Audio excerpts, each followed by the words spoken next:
কাছে রাখবে, জেরক্স করে আবেদনপত্রের সঙ্গে জুড়ে দেবে। আমার নাম আমার লেখে কোন জায়গায় বাড়ি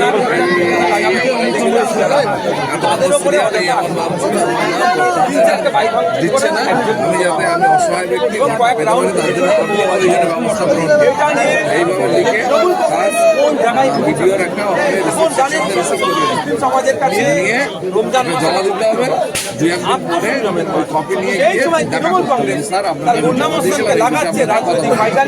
কি বলে শোনার পরে যদি থানাতে একটা কপি নিয়ে গিয়ে কোর্টে ব্যবস্থা হাইকোর্টের ব্যবস্থা করতে পারে। আমি আজকে মানসিক প্রস্তুতি নিয়েছিলাম, হয় বাসন্তী হাইওয়েতে অবরোধ করবো, যারা গুলি ছুঁড়েছে, বোমাবাজি করেছে, হিংসাত্মকারীর সাথে যারা অন্যথায়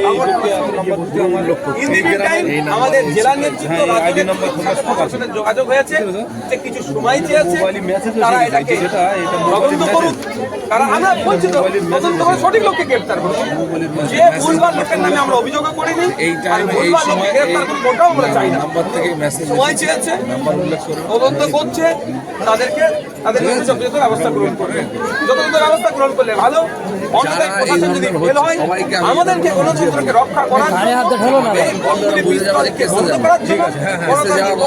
আমাদেরকে রাস্তায় রাস্তা করবে।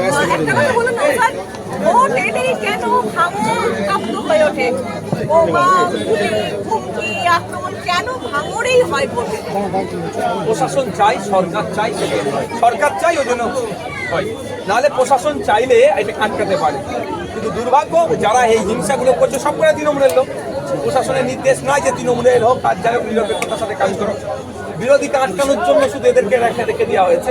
তারপরেও আমি বলবো যে এই বোমাগুলিগুলো আসছে কোথা থেকে, আটকানোর দায়িত্ব কার? সম্পূর্ণরূপে বকরি কাণ্ডর পরে মমতা ব্যানার্জি বলেছিলেন যত ইলিগাল আর্মস আছে বা বোম আছে উদ্ধারের জন্য।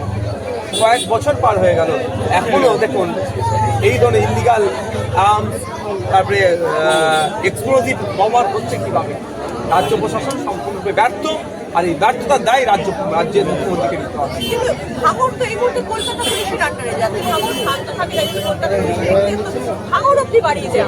আমি তো বলেছি পাড়াতে পাড়াতে থানা করে দিই, অঞ্চল ভিত্তিক থানা হয়েছে। আমি বলছি পাড়াতে পাড়াতে থানা করুক, শান্ত থাকুক। কে ভোটে জিতবে, কে হারবে, ওটা নিয়ে আমার একটুও মাথা ব্যথা নাই। কিন্তু এত থানা করার পরেও, ভাঙড় ডিভিশন করার পরেও ভাঙড়ে এইরকম হিংসা হচ্ছে, ক্যালকাটা পুলিশ আটকাতে পারছে না, তাহলে এটা ক্যালকাটা পুলিশের জন্য সুনাম পূর্ণ হচ্ছে কি হচ্ছে না? ক্যালকাটা পুলিশকে একটা সময় স্কটল্যান্ড ইয়ার্ডের করে চর্চা করা হতো, আজকে সেই ক্যালকাটা পুলিশের থাকা অবস্থায় বোমাবাজি গুলি চলছে, বেশ কয়েক ঘন্টা পার হয়ে গেল, 24 ঘন্টা হতে চলছে, এখনো কাউকে গ্রেফতার করলো না। তাহলে end of the day Calcutta পুলিশের যে সুখ্যাতি সেটা নষ্ট।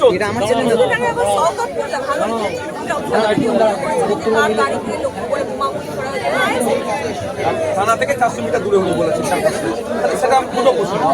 এককালে প্রশাসন পুলিশিংটা ঠিক করে করছে না, থানার অদরেই বোমা চলছে। দ্বিতীয় আমি বলেছিলাম গত পরশু দিনকে বলেছিলাম যখন যে উনি ওনার সিকিউরিটি ইনক্রিজ করানোর জন্য পার্টির কাছে ওনার ভাবমূর্তি ভালো রাখার জন্য এই নাটক করেছে, আর সন্ধ্যার পরে পরে শুনলাম তার সিকিউরিটি বেরিয়ে গেছে। সম্পূর্ণরূপে আমি তো বলেছিলাম কিন্তু বোমের ব্যাপার এনআইএকে দেওয়া হোক, ন্যাশনাল ইনভেস্টিগেশন এজেন্সিকে দেওয়া হোক, সেখানে এক্সপ্লোজিভ ব্যবহার হচ্ছে, আইএসএফ যদি ব্যবহার করে আইএসএফ ছেলেদের তুলে নিয়ে যায়, যদি এনআইএকে যায় দেবের তদন্ত যদি সঠিক হয় বা ক্যালকাটা পুলিশের তদন্ত সঠিক হয়, সরকার মোল্লা সাহেবের দলের লোকেরা করে। যেভাবে রাজ্জাক খান খুনের পরে আইএসএফকে দেখে দিচ্ছিল, অ্যারেস্ট হলো রাজ্জাক খান দলের লোকেরা, সরকার মোল্লা দলের লোকেরাই, এর ক্ষেত্রে এইটাও তার হয়েছে। শুধু ভাঙড় নয়, রাজ্যের প্রতিটা এলাকায় মানুষ তার নাগরিক অধিকার করে free and fair election of নির্বাচন কমিশন এটা করুক।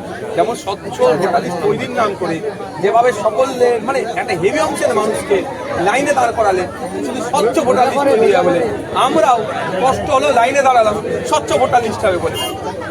স্বচ্ছতার নামে লজিক্যাল ডিসক্রিপেন্সির নামে দাঁড় করিয়েছে, সেটাও আমরা মেনে নিয়েছি। ঠিক একইভাবে তাহলে ফ্রি অ্যান্ড ফেয়ার ইলেকশন করানোর দায়িত্ব কিন্তু নির্বাচন কমিশনের, তারও ব্যবস্থা।